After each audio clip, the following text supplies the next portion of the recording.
I'm going to show you how it's possible to lift your BMW using QuickJack. Recently, I purchased a QuickJack to do work on my 2019 BMW 330i, only to find out that it was a full foot too short and it was basically useless. I purchased a pair of 5000s on the website for QuickJack. I got a good deal because it was a return model. I spent about $1,200 delivered. Not too bad. I've used it on a few different cars. I had a G37. I've done work on my son's Elantra, and it was no problem with either of those cars. But when it came to using it on my 330i, I found out it was a full 12 inches too short to be able to lift the car. I knew that they made an extension, so I forked over the additional $320 to get the extension, only to find out the length was only 66 inches or 5.5 feet. Now, the original QuickJack, this is a 7000, is 60 inches or 5 feet to the very end. The car from end to end is exactly 6 feet. So this is useless and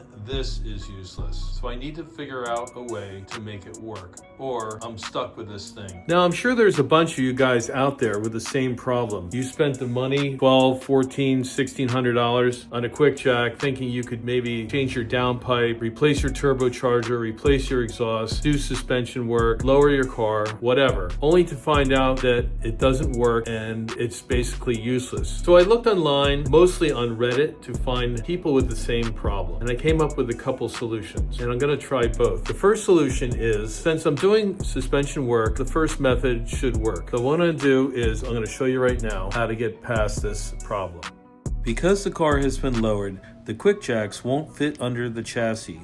So we will need to raise up the car enough to slide them underneath. Now you can see here, with the car jacked up, there should be enough room to get the extension on and underneath the car. Let's give that a shot right now. One of the things I'm concerned about is actually sliding this under the car. There's only wheels on one side, and the wheels are in the back, away from the car. So as I slide this, it's gonna go across the pavement, which is gonna make it pretty difficult. Okay, the extension's now in place. It looks like I have just enough room to get it underneath. Probably by about an inch or two. So here we go. It looks like there's gonna be just enough room to get it underneath. This thing is really heavy. The QuickJack is probably close to 70 pounds, and then another 32 pounds for each one of these extensions. Trying to push essentially 100 pounds on blacktop without wheels is almost impossible. So I think what I'm gonna do is I'm gonna take off the extension,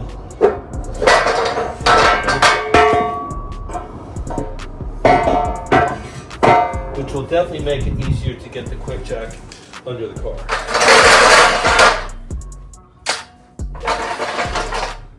That was actually pretty easy. The jack point is right here, so I need to move this over, but I don't want to pivot it. So I kind of lift it up a little bit. I can see on the other side it moved a little bit. We might have to adjust it.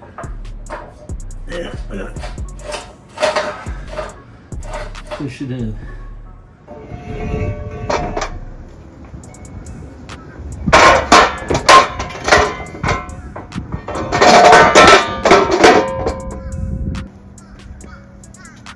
Okay, it's right where I want it to be. Once I have this block in place, I'm going to use this jack point grommet and fit it right underneath the jack point. This way it should be nice and flat and secure when it starts to lift it up. Now before I connect the QuickJack, I just want to clean this, both ends of this, with a little, I'm just using Windex. They look greasy. They've been hanging out in the garage for a while. I just want to make sure there's a super good connection. So, just a quick clean here. There's no sense in getting contaminants inside the line.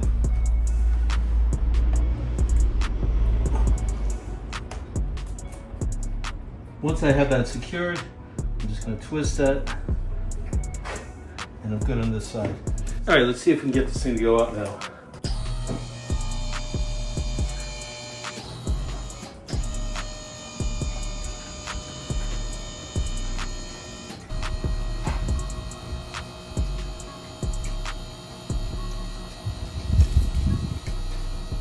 The main issue with jacking up your car this way is you really can't do any kind of exhaust work. I'm doing some lower front end work, which this will be fine. If I were doing brakes or lowering my car, this would be fine. But trying to do exhaust or doing catback or doing a downpipe, you can't do this because the jack goes right across the middle of the car. So was this a success? As you can see, it runs right underneath the exhaust. And if you were gonna do any kind of exhaust work, you would have a hard time.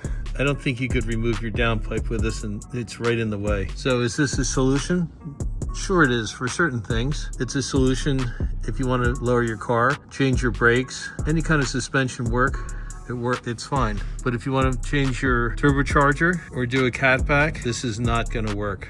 So there you have it. Jacking up your BMW G20, G80, F30 using QuickJacks. This model that I have is the 7000 series. Again, it's 5 feet. With the extension, it was 5.5 feet. The 5000 series is the same thing. It's a little lighter duty, but it's still 5 feet, and the same extension will take it to 5.5 feet. So if you haven't purchased QuickJacks already and you want to jack up your G20, G80, or F30 BMW, I would suggest getting the 6000 series, which will be more than enough to get your car in the air safely. Would I recommend this procedure? Well, it took me about an hour, honestly, and it wasn't easy lining it up. It wasn't easy getting the QuickJacks underneath the car, and trying to get the jack points just right, it's really difficult. When you're looking at putting on a normal car on the sides, it takes about 5 or 10 minutes to do that way. But doing it this way, jacking your car up, getting it underneath, having enough clearance when your car is lower, it's really difficult. So would I recommend using QuickJacks in this manner? Well, I didn't have a choice. I need to do my front end work, and I need to get the car in the air safely, and this is better than jack stands. Going forward, if I were going to purchase a QuickJack again, I would get the 6000, or I get some different kind of jacking system. There are other jacking systems out there. They're probably more expensive, but it might work better. So would I recommend that you do this? Just understand it's going to take about 30 to 45 minutes to get it set up, and once you get it up, you can't do any work on your catback system, or if you're changing out your turbocharger or something like that, it's not going to work. But if you're doing lowering or brake work, this kind of thing, or front end suspension, as I'm doing, it can work. Do I recommend it? Sure. Give it a try.